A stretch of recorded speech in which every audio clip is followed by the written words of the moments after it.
15 رمضان ولادت نور مجسم جگر گوسۂ رسول حسن ابن علی علیہ السلام۔ الحمدللہ رب العالمین والصلاۃ والسلام علی سید الانبیاء والمرسلین خاتم النبیین رحمۃ للعالمین محمد صلی اللہ علیہ وآلہ وسلم، اور سلام ہو ان کے پاک اہل بیت پر جن کی محبت ایمان اور جن کی عداوت نفاق ہے۔ مومنو، آج 15 رمضان کا مبارک دن ہے۔ یہ وہی تاریخ ہے جب مدینہ منورہ کی فضائیں نور سے جگمگا اٹھی، جب گھر نبوت میں رحمت کی بارش ہوئی، جب جنت کی خوشبو زمین پر اتری، اور وہ نور تھا، وہ شان تھی، وہ کرامت تھی، امام حسن مجتبیٰ علیہ السلام کی ولادت۔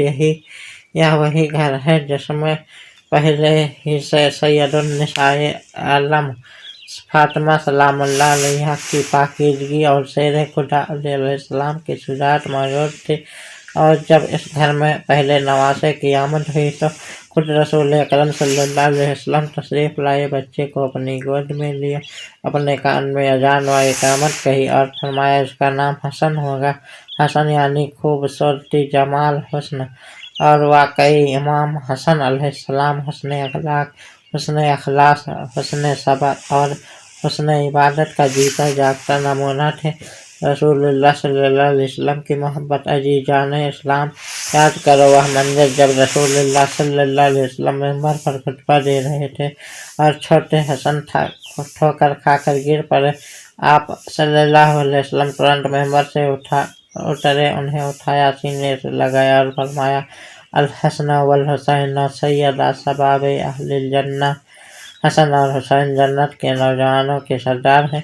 ایک اور مقام پر فرمایا اللہم انی احبہ فاحبہ، اے اللہ میں اس سے محبت کرتا ہوں تو بھی اس سے محبت کر۔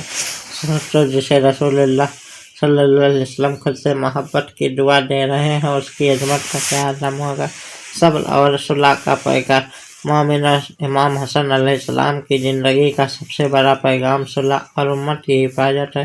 جب حالات ایسے ہو گئے کہ مسلمان آپس میں خون خرابے کی طرف بڑھ رہے تھے، تب آپ نے اپنی ذاتی حکومت کی قربانی دے کر امت کی جان بچائی۔ یہ وہی صلح ہے جو معاویہ کے ساتھ ہوئی۔ آپ نے یہ قدم کمزوری سے نہیں بلکہ دور اندیشی اور امت کی بھلائی کے لیے اٹھایا۔ آپ نے دکھا دیا کہ اصلی فتح تلوار سے نہیں بلکہ حکمت اور صبر سے ہوتی ہے۔ اسی لیے آپ کو مجتبیٰ کہا گیا، یعنی چنا ہوا، برگزیدہ۔ عبادت اور سخاوت۔ امام حسن علیہ السلام کی عبادت کا عالم یہ تھا کہ جب وضو کرتے تو بدن کانپ جاتا۔ پوچھا گیا تو فرمایا میں اس مالک کے دربار میں کھڑا ہونے جا رہا ہوں جو عرش کا مالک ہے۔ آپ کی سخاوت کا یہ عالم تھا کہ 3 بار اپنا سارا مال راہ خدا میں دے دیا اور 2 بار آدھا مال۔ جو بھی دروازے پر آتا خالی ہاتھ نہ لوٹتا، اپنے غریبوں، یتیموں اور مسکینوں کا سہارا بن کر دکھایا کہ اصلی امیری دل کی امیری ہے، اخلاق کا نور۔ ایک شخص نے آپ پر طنز کسا اور گالی دی۔ آپ نے مسکرا کر فرمایا اے شخص، اگر تم مسافر ہے تو میں تیری مہمان نوازی کروں گا، اگر تجھے بھوک ہے تو کھانا دوں گا، اگر تجھے کپڑے چاہیے تو کپڑے دوں گا۔ وہ شخص رو پڑا اور بولا اللہ بہتر جانتا ہے کہ اپنی رسالت کس گھر میں رکھے۔ یہی ہے اخلاق حسنی، دشمن کو دوست بنا لینا، نفرت کو محبت میں بدل لینا۔ کربلا کا مقدمہ۔ اے عزاداران اہل بیت، امام حسن علیہ السلام کی زندگی دراصل کربلا کا مقدمہ آپ نے جو صلح کی، وہ دراصل آنے والی نسلوں میں یہ بتانے کے لیے تھے کہ جب اسلام کی اصل روح خطرے میں ہو تو کبھی صبر اور کبھی قربانی دونوں ضروری ہوتے ہیں۔ اگر حسن نے صلح نہ کی ہوتی تو حسین کی شہادت کا پیغام اتنا روشن نہ ہوتا۔